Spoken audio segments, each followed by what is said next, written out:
आपल्याला कल्पना आहे की 2019 साली देखील जनतेचा कौल आपल्याला मिळाला होता.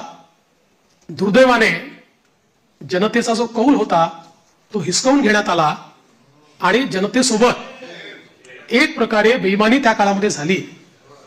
मी काही त्या इतिहासामध्ये जाऊ इच्छित नाही, एक नवीन सुरुवात आपण करतोय, पण या गोष्टीचा निश्चित उल्लेख करेन की सुरुवातीच्या 2.5 वर्षामध्ये ज्या प्रकारे वेगवेगळ्या पद्धतीनं आपल्याला त्रास देण्यात आला, आपल्या आमदारांना त्रास देण्यात आला, नेत्यांना त्रास देण्यात आला, अशाही परिस्थितीमध्ये मला या गोष्टीचा अभिमान आहे की 2.5 वर्षात एकही आमदार आपल्याला सोडून गेला नाही.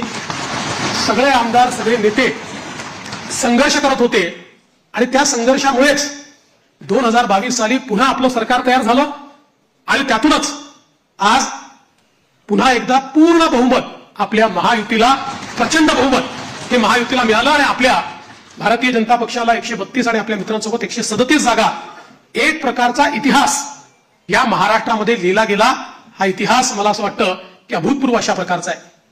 या निमित्ताने देशाचे प्रधानमंत्री माननीय मोदीजींचे मी मनापासून आभार मानेन की माझ्यासारख्या बूथचा कार्यकर्ता म्हणून ज्याने काम चालू केलंय, वॉर्डाचा अध्यक्ष म्हणून काम चालू केलंय, अशा एका कार्यकर्त्याला या सर्वोच्च पदापर्यंत 3 वेळा माननीय मोदीजींनी या ठिकाणी बसवलं.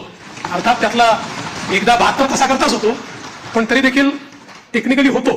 त्याच्यामुळे 3 वेळा मला महाराष्ट्राच्या मुख्यमंत्री पदावर बसण्याचा मान सन्मान त्यांनी दिला.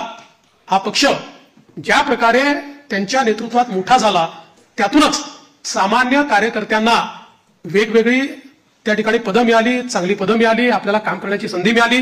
म्हणून मी आदरणीय मोदीजींचं मनापासून या ठिकाणी त्यांचे आभार मानतो.